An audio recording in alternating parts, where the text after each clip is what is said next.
और चलिए अब सीधा गोरखपुर लिए चलते हैं आपको, जहां पर सीएम योगी आदित्यनाथ क्या कुछ कह रहे हैं, सुनते हैं। चाहे वह इस कार्य को आगे बढ़ाने का हो, one district one medical college का हो, एम्स हो, IIT, IIM, triple IT, NIT, world class university, हर घर नल जैसी योजनाओं के माध्यम से विकास के जो नए मॉडल मोदी जी के नेतृत्व में 10 वर्ष के अंदर हुए और गरीब कल्याणकारी योजनाओं को भी जिस प्रभावी ढंग से जमीनी धरातल पर उतारने का काम हुआ है, गरीब को फ्री में राशन की सुविधा का लाभ, करोड़ों गरीबों को प्रतिवर्ष 5 लाख रुपए की मुफ्त स्वास्थ्य की सेवा उपलब्ध करवाने का कार्य, किसान को किसान सम्मान निधि का लाभ, हर घर में शौचालय के निर्माण का कार्य, स्वस्थ ईंधन के लिए एलपीजी के कनेक्शन 10 करोड़ से अधिक लोगों के घरों तक पहुंचाने का कार्य, भ्रष्टाचार मुक्त व्यवस्था के लिए डीबीटी और टेक्नोलॉजी का उपयोग करके आम जन तक शासन की योजना का सीधे पहुंच हो, इसको पहुंचाने का जो काम हुआ, विरासत भी और विकास भी, सुरक्षा भी और सम्मान भी, और सरकार की संवेदना गरीब कल्याणकारी योजनाओं के माध्यम से देखी जा सकती है, तो स्वाभाविक रूप से ये आवाज़ जनता की ओर से निकली और जनता ने ही इसको एक मंत्र बना करके आज आत्मसात किया है।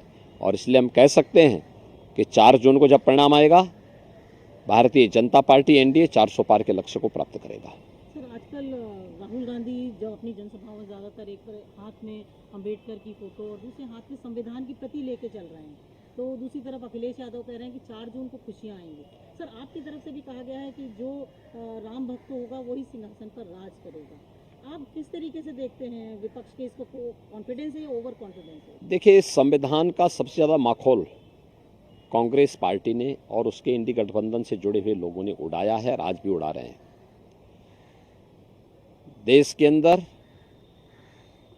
स्वतंत्र भारत में अभी संविधान बना ही था, बाबा साहब भीमराव अंबेडकर की भावनाओं के विपरीत जाकर के तत्कालीन कांग्रेस सरकार ने धारा 370 को देश के संविधान में डालने का काम किया था। देश के अंदर संविधान में जितने संशोधन किए, चाहे अभिव्यक्ति की स्वतंत्रता को कैद करने का कार्य कांग्रेस सरकार के द्वारा पहली सरकार में किया गया था, और 1975 को कौन नहीं जानता है, संविधान का गला घोंटने का काम इमरजेंसी के माध्यम से कांग्रेस ने ही किया। अन्य भी कांग्रेस ने कार्य किए। बाबा साहब भीमराव अंबेडकर बार बार इस बात को कहते थे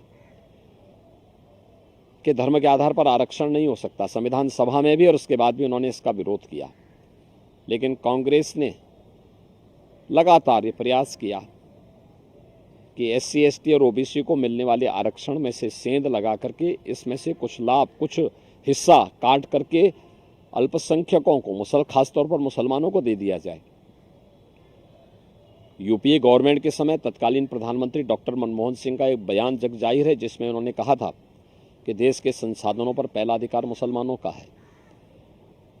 यूपीए सरकार के समय जस्टिस रंगनाथ मिश्रा कमेटी और justice Rajendra Sachar committee SC ST और ओबीसी के आरक्षण में सेंध लगाने की कुत्सित मंशा के साथ लाई गई थी।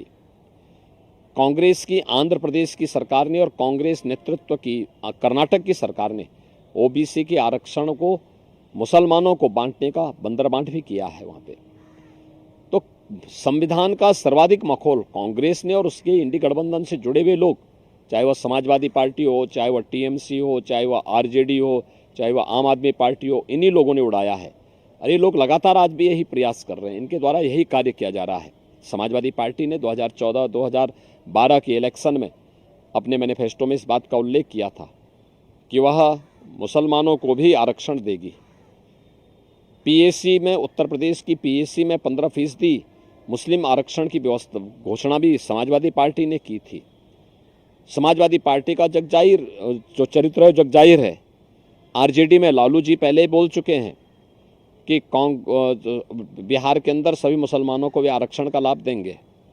टीएमसी के एक फैसले को अभी कोलकाता हाईकोर्ट ने पूरी तरह पलट करके सरकार के मुंह पे तमाचा मारा है और कहा कि धर्म के आधार पर आरक्षण नहीं हो सकता। इनका कांग्रेस का मैनिफेस्टो क्या कहता है कि भारत के अंदर पर्सनल लॉ लागू करेंगे। पर्सनल लॉ लागू करने का मतलब तालिबानी शासन। बेटी स्कूल नहीं जा पाएगी, माताएं बहनें मार्केट और ऑफिस नहीं जा पाएंगी, बुर्का पहन करके घर में दबा रहना पड़ेगा। भारतीय जनता पार्टी इस बात को कहती है, मोदी जी के नेतृत्व में किया भी गया है। बेटी बचाओ बेटी पढ़ाओ से लेकर के मातृवंदना योजना से लेकर के नारी शक्ति वंदन अधिनियम, देश की पहली संसद में यह अधिनियम पारित हुआ जो महिलाओं को विधानसभा और संसद में 33% आरक्षण की सुविधा देता है। और बीजेपी की एक घोषणा है कि देश बाबा साहब भीमराव अंबेडकर के द्वारा बनाए गए संविधान से चलेगा। यह देश पर्सनल कानून से नहीं चलेगा और सरिया कानून से भी नहीं चलेगा।